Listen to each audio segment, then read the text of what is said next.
1, 2, 1, 2, 1, 2, salut. Hop.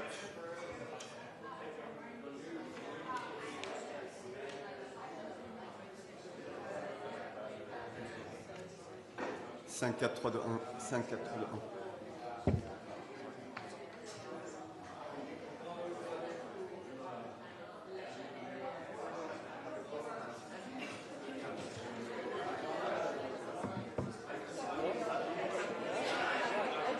Very formal. Yeah, I know. I mean, it's not formal at all.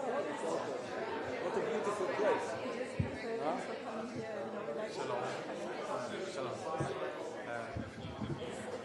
it's your event.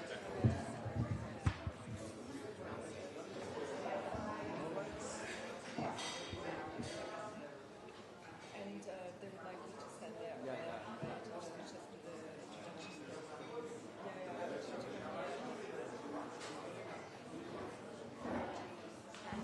Sit back there near the mic. Do you have the mic? Near the mic. Okay, so I do it from here, yeah?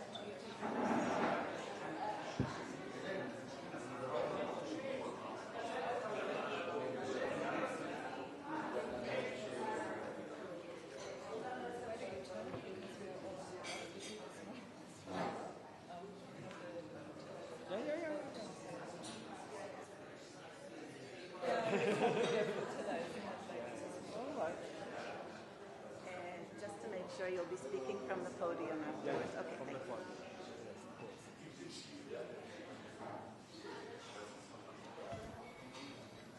Okay, I don't know. Can you hear me? Shall we start? Because I think everyone is busy.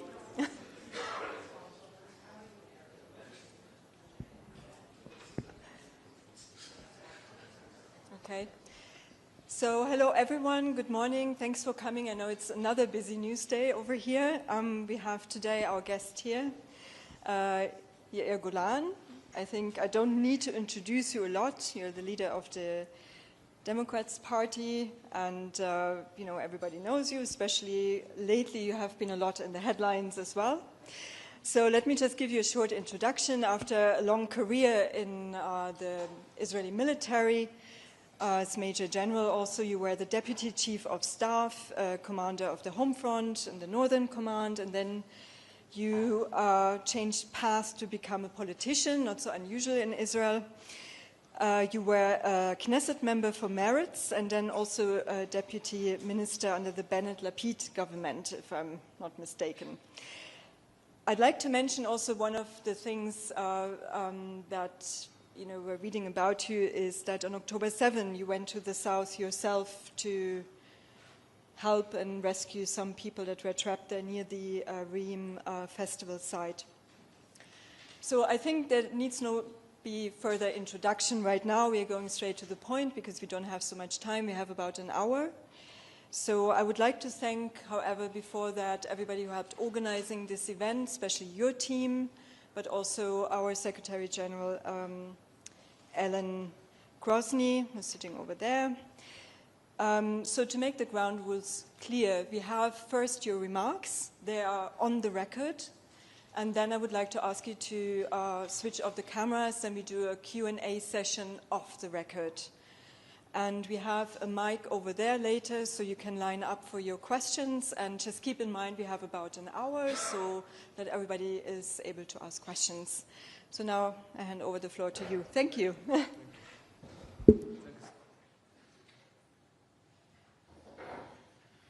Well, good morning. Happy to be with you this morning.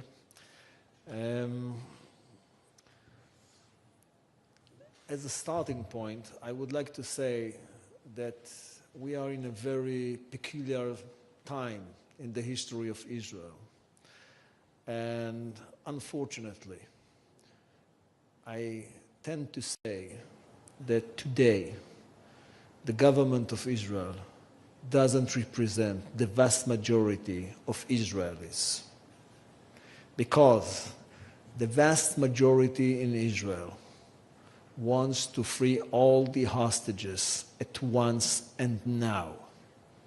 The vast majority in Israel wants to end the war immediately.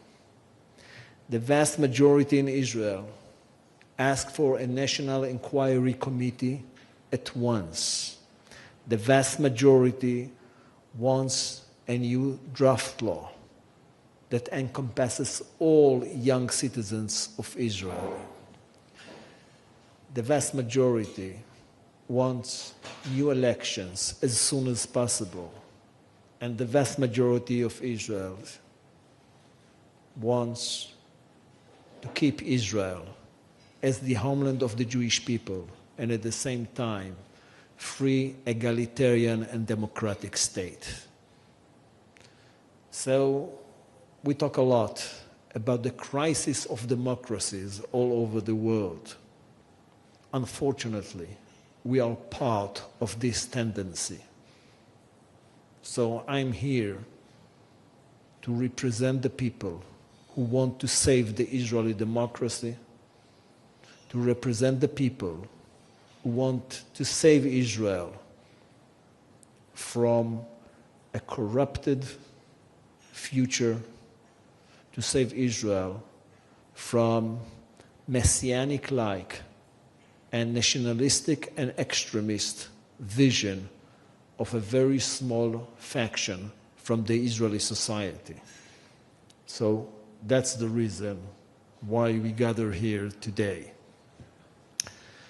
I would like to say a few words about the security situation from a professional perspective as well as from a political perspective. I think we should end the war as soon as possible. And we won't be able, and we have no intention to end the war without freeing all the hostages, their lives and the deaths.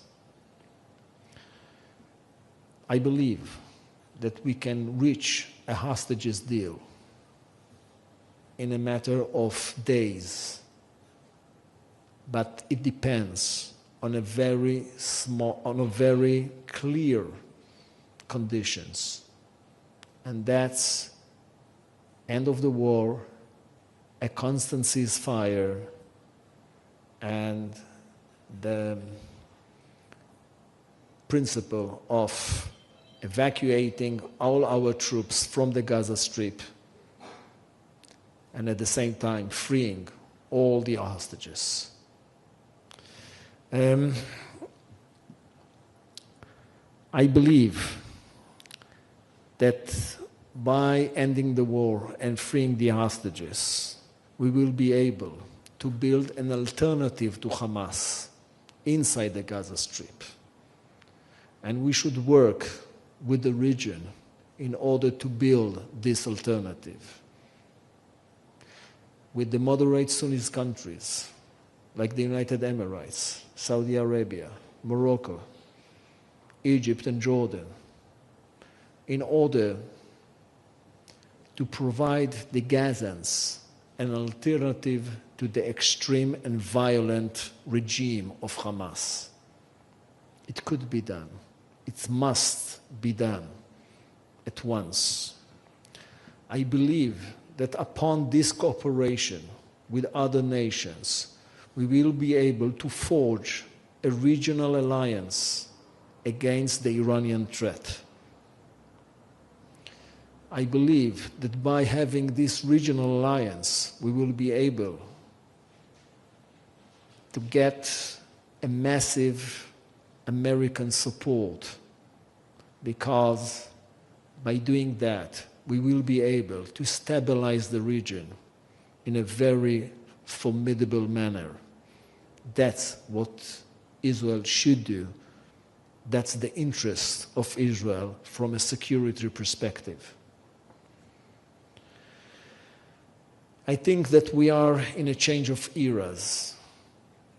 The era of constant lying and self-delusion is vanishing.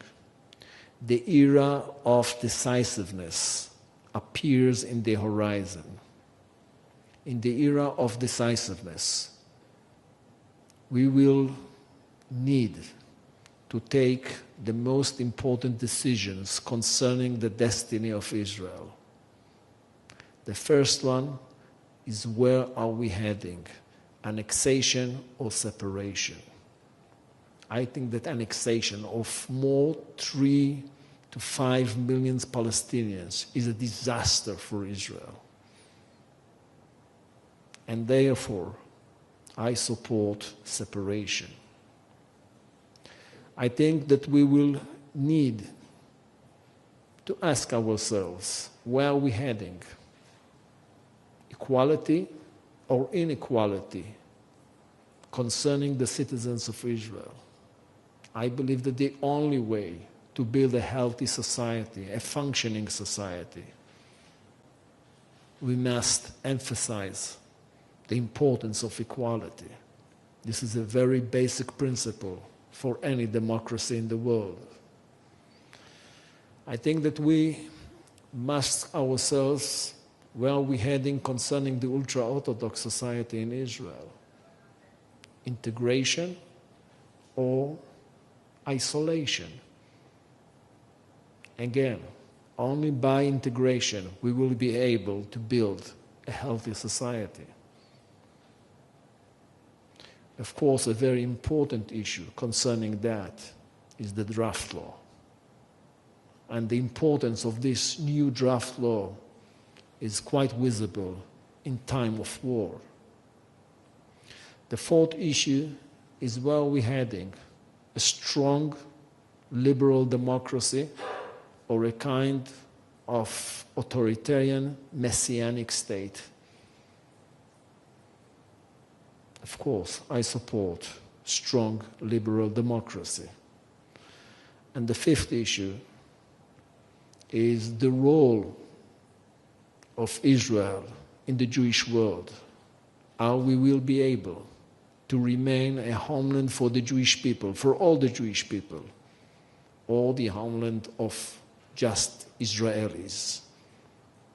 I think that this nation has a role, and we must remain the homeland of all the Jewish people, and therefore we must remain liberal democracy.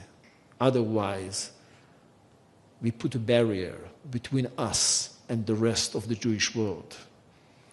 So, in the era of decisiveness, we won't be able to escape the most important decisions concerning our destiny, our future. And you are here, as far as I understand. Most of you live here for quite a long and speak Hebrew quite fluently. And therefore, I think that this is something we all need to understand.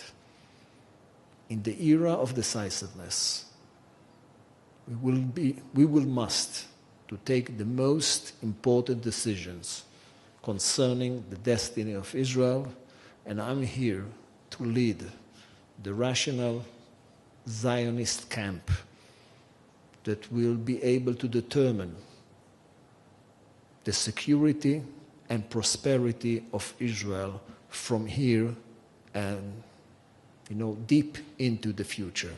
Thank you.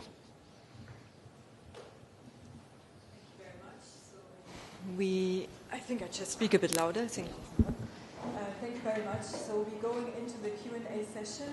I would ask you then to speak off the record. All right? Unless you're willing to take a few questions on the record, but you're saying off the record. All right. Off the record. Off the record. Off the record. All right. Yeah.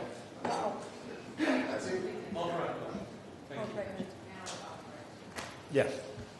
So please, there's a microphone over there. If you could line up and state your name and the outlet you're working for, and then we just go along. Okay? And if you want to... All right. Floor is yours. Yeah.